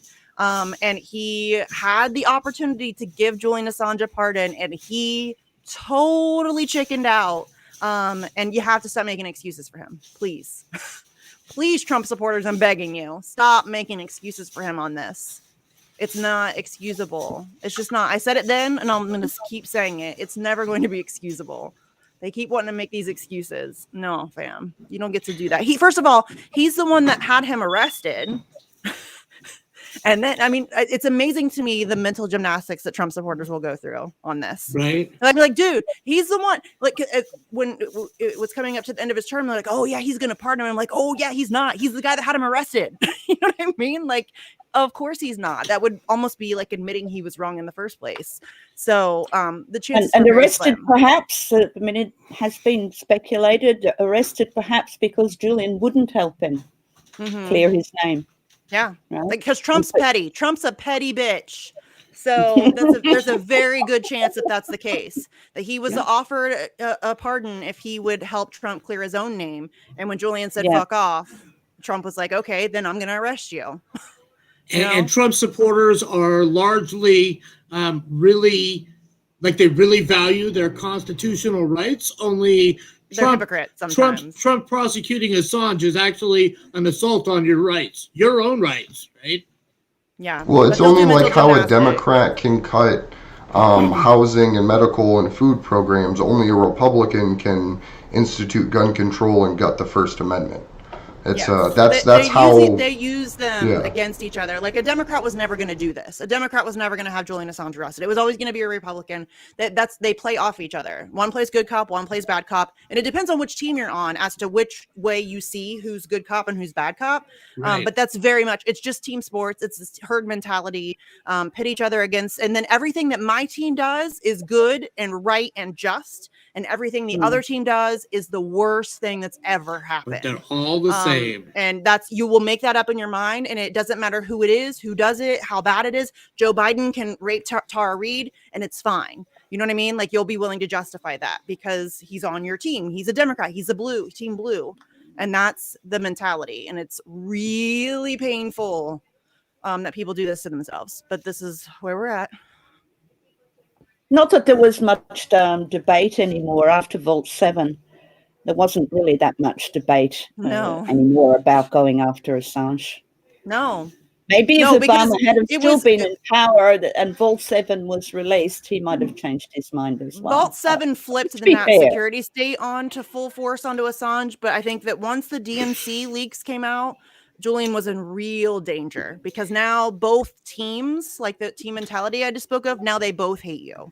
Hillary so now Clinton, you don't have don't have that base of support now because you've turned off a lot of people. Didn't Hillary Clinton call for droning him? Yes. Yeah. And Joe Biden called him a high-tech terrorist, which is the exact same thing that Mitch McConnell called him. They're using the exact same phraseology. And then after the Vault 7 releases, he released Hillary Clinton's private emails on top of all that. Like on top of everything else, he was like, "Oh, by the way, like here's this. This is probably important too." I talk a big game, but I don't think I have that kind of courage. Right. I really don't. I really don't think I have that kind of courage. I mean, he's pissed off literally every powerful person on Earth in some way. You know, like if you go to WikiLeaks and type in any major country or major corporation or politician, you're probably going to find something on WikiLeaks. They have a lot of power, and that's ballsy. You have to give them credit for that. You have to. Well, it was just a system that worked, you know. Its time had come. And that's when I took an interest in WikiLeaks in 2008. It was like there was a lack of somewhere to go when really bad things happened. And, you couldn't do anything about it within your station, be that in a corporation or within the military. You could go up that chain of command or, follow the normal protocol. But if you couldn't get anything happening, anything done about it, it was just buried all the time. There was nowhere to go. And I love it when people say that, oh, well, they should have gone through the proper channels. They did. Yeah. Every whistleblower I've ever heard talk about their whistleblowing experience, they all try to go through proper channels. But when those proper channels are people who are implicated in the thing you're trying to expose, they're probably not going to do much about it. So what are you supposed to do? I mean, they went through proper channels, but when that doesn't work, you go to the media. That's what you do. And we should stand with those people. We should support Chelsea Manning went to the media as well. Chelsea tried the New York Times, sent all of that stuff there, and they refused to publish it. Yeah. So it did take balls to actually put that out because that even if you're just the publisher, you're the one who's made it available finally to the world, and so you're going to make a lot of enemies. That's one thing that Julian said about 10 years ago, that you can't publish all these state secrets without making a few enemies. A few, yeah. One of the, while we're talking about Vault 7, I want to bring up the case of Joshua Schultz, or Schulte, however I say Schultz just because it's easier for me to pronounce. But he's not proven in any way to be the source of the Vault 7 leaks. They tried to take him to trial once. It came back as a hung jury. They're taking him to trial a second time under the same charges. And keeping him in special administrative measures while that process plays out. Yeah, and we've done a bunch. If you just Google action for Assange, SAMs, or special administrative measures, we have multiple shows. I don't want to go through it again. Yeah, but it's essentially a domestic torture. Not essentially, it is a domestic torture program worse than any solitary confinement you can imagine. Like to the point that Joshua Schultz gets left in a cage for 5 hours for his family to visit him, where he urinates and defecates in a bag because he's in a 6x6 dog kennel in the middle of the sun. They just leave him there. While being kept in the same prison, the MCC, where Jeffrey Epstein didn't kill himself. So I always think it's worth his case and bring up his case and his plight because. And I don't know when he goes back to court. Do you? Did we? I know we looked it up, but I can't remember. I don't remember. I think was it mid-October? When Joshua Schultz goes back to court. End of October, but I can't remember when. But real quick, just because my ADHD brain just thought of it and I don't want to forget, Daniel Hale's support team does have a fundraiser out for him. So please go check that out. I don't know what the Twitter account is, but I'll tweet it. I'll put it in the chat too. But they did finally put a fundraiser out. They discussed it for quite some time. I think Daniel actually felt a little weird about it, but somebody talked him into it, which is good. And please, please, please donate to him. We covered Chelsea's legal fees in like 36 hours, and it was one of them. I live tweeted that experience because it was one of the most beautiful things I've ever witnessed. So let's do that for Daniel, because we need to, again, we have to support these people. Like we have to. It is at Team Daniel Hale on Twitter. I'll put the link to the fundraiser in the chat right now. Oops. Look at me doing technical stuff. Let's go. I'm so bad at this. That's one of the reasons that people are placed under special administrative measures, is because they would have access to the media. They would be, people who are wanting to know that's them, one of the biggest things about SAMs, is that nobody can talk about your condition. Your legal team, your family, your friends, the like tiny amount of people that get to visit you, they are sworn to secrecy. They cannot speak about the conditions you're being held in, the like how you're doing, how you're feeling. Nothing about your experience in that hole ever gets out. And it really is just like being thrown into a hole and forgotten. The guards are trained to not interact with you. You are essentially removed from human interaction, with the exception of like very few lawyer visits and like a tiny amount of people on a list that you're able to speak to on the phone and have occasional visits with. They can cancel those visits at any time, including like the day of. Your family could drive 4 hours to show up, and that could be like, nah, just kidding. And they'd have to drive 4 hours and go home. It's the worst. I can't imagine treating a human being like this. It's still is amazing to me that this is a legal thing that people can do to other humans. It's nuts.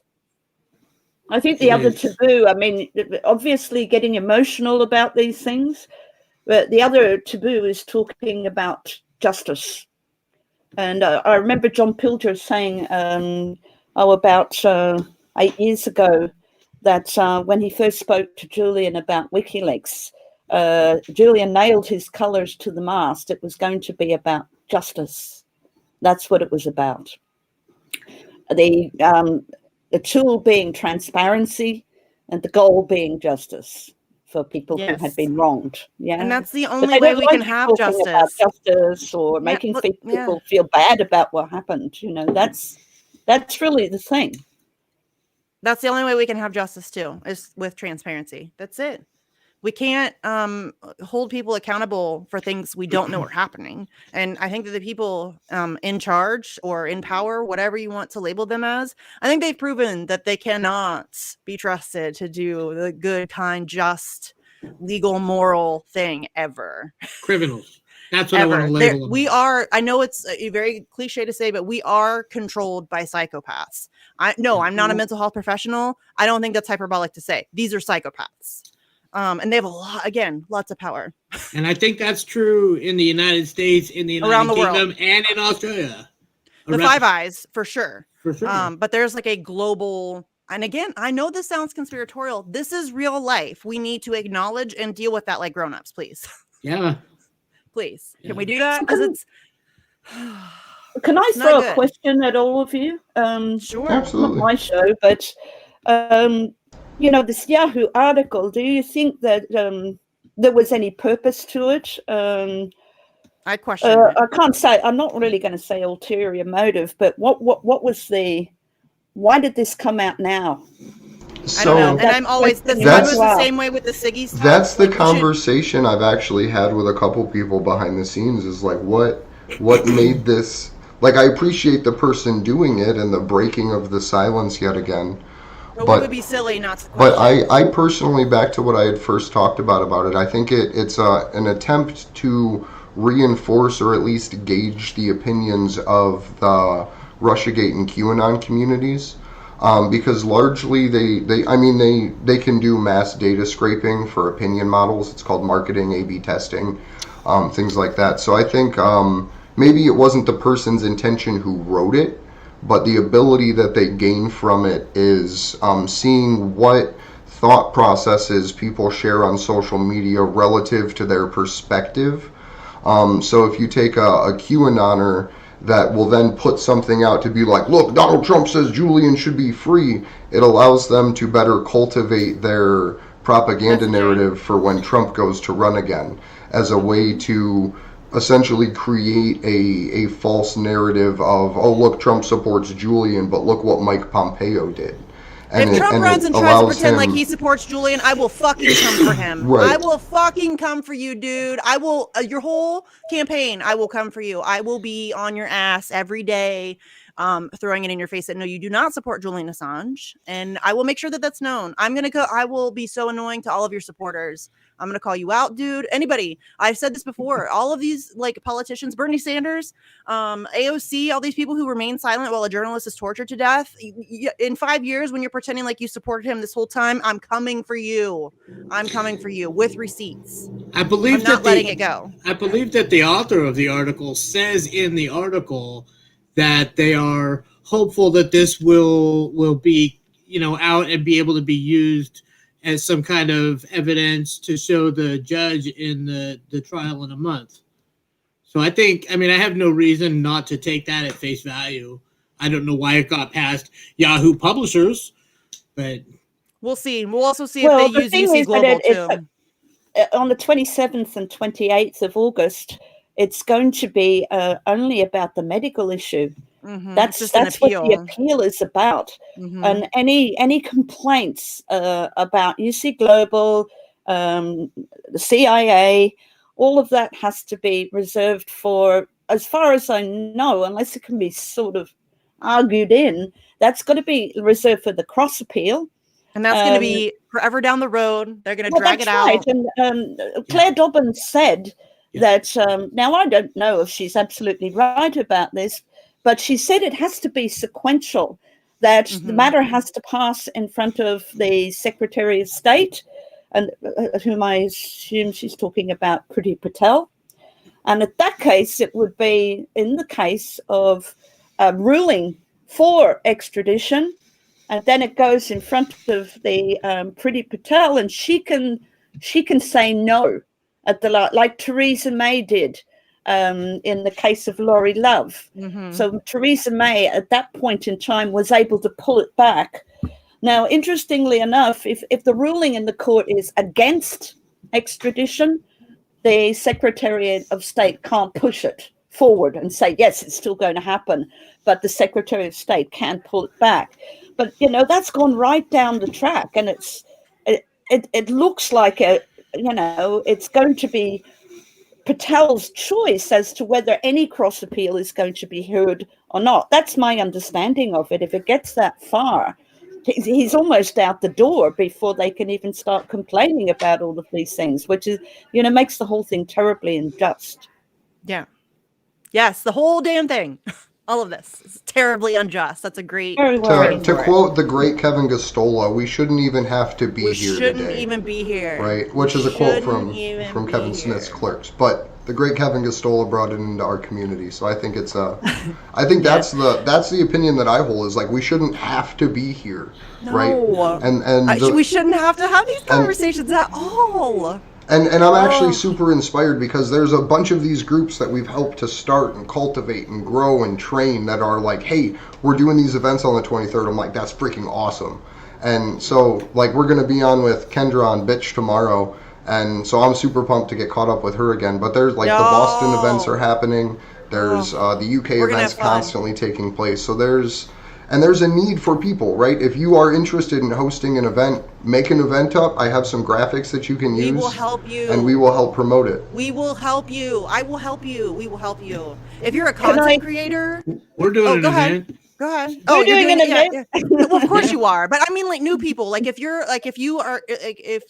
you have decided that you want to get more involved, don't feel like, oh, I don't know what I'm doing. We will help you. We will 100% help you. And I'm going to put it out there again. If you are a content creator and you want to cover the Julian Assange case, I'm not saying invite me. I don't care. Like, I am not at all concerned about being a guest on your show. I will help you find somebody way cooler than me. I'll get you. I'm sure I could get Kathy to come on your show, or maybe like Juan Passarelli. I don't have a ton of connections, but I will use whatever connections I have to get you an amazing guest for your show if you are willing to cover Julian Assange, because we need that that coverage. So please reach out. Please, I'm any cut, and this goes out to everybody, even people that hate me. I don't care. I don't care. I do not care.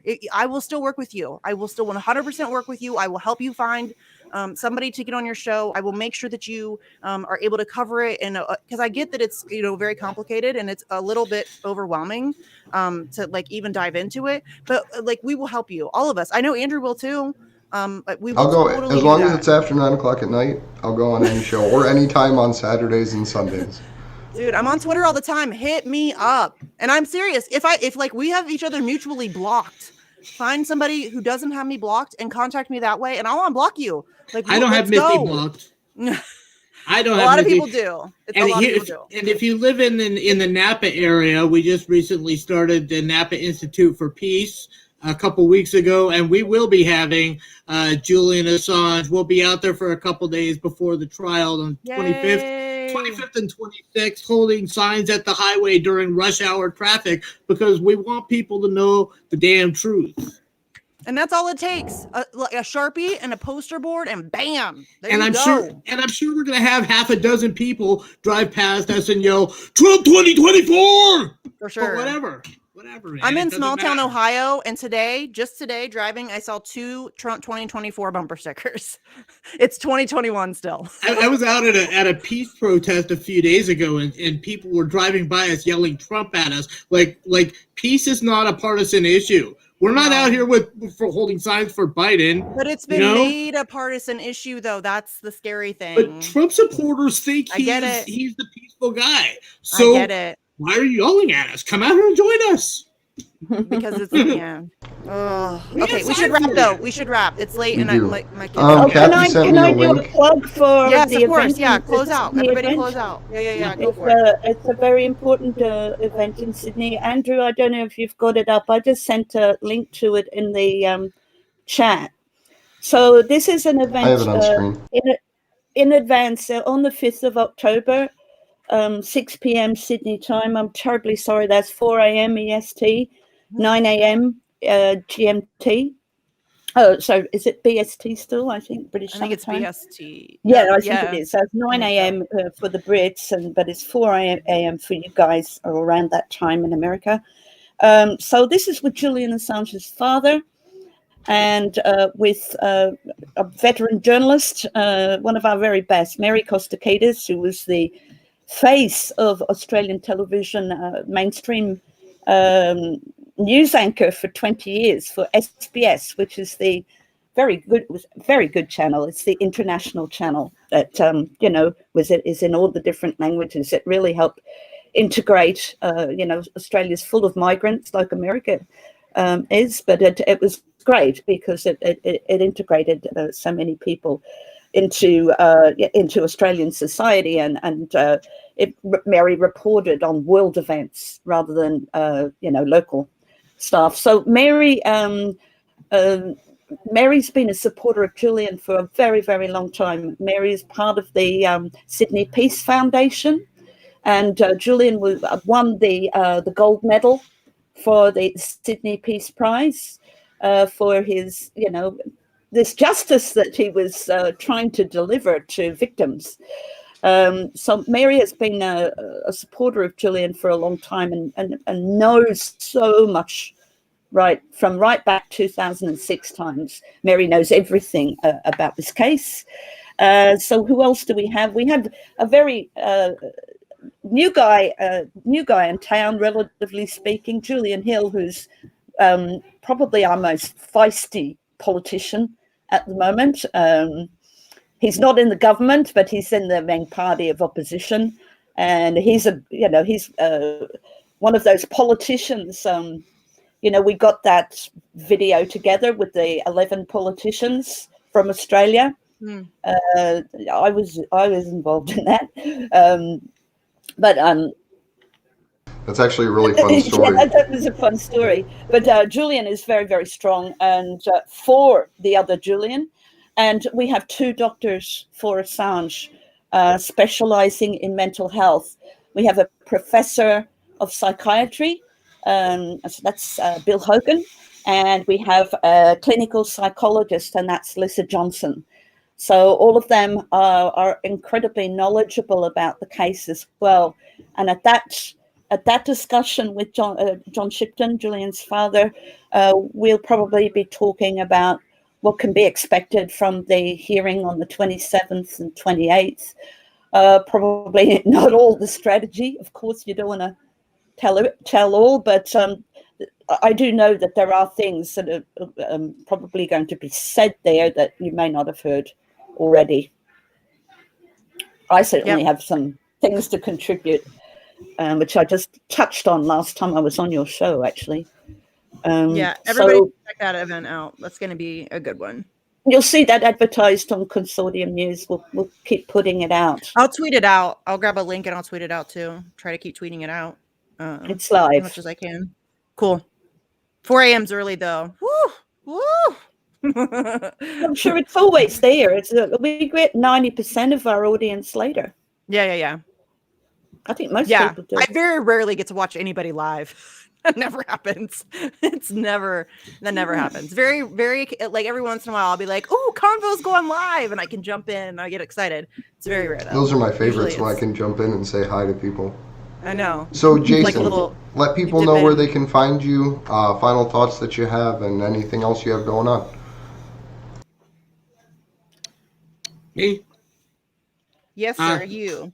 All right. Jason Kishinev. I'm on Twitter, Facebook, Instagram, and MeWe.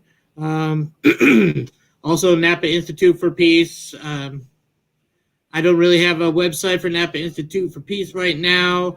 I've already told you about that, and I think that's it. I don't have anything else to say. Yay!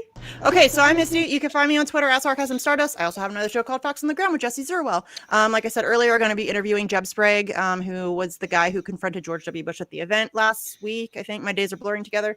So that'll be coming out. We just interviewed. We're gonna have Liv on from FHL. We just had CJ on from FHL. We talked about the General Strike Summit. So that was a lot of fun. Obviously, then I also have Bitch every Wednesday at 7 p.m. Eastern, which is tomorrow. Krish Mohan was supposed to be on tomorrow, but he had some personal shit come up, so we're going to reschedule him. So instead, because the Yahoo article came out, I decided to have a couple of Assange people on so we could bitch about this some more, because like you guys noticed tonight, I'm fired up. So that'll probably be like a big part of what we bitch about tomorrow too. But Andrew's coming on. Kendra's going to come on, which I haven't talked to Kendra in ages. So I'm really excited about that too. And then I'm going to toss the link to some MCSC people too. If Nico or Fee or whatever, if they have some time to jump in, we might have some like random pop-in guests throughout the night too. So that's tomorrow at 7.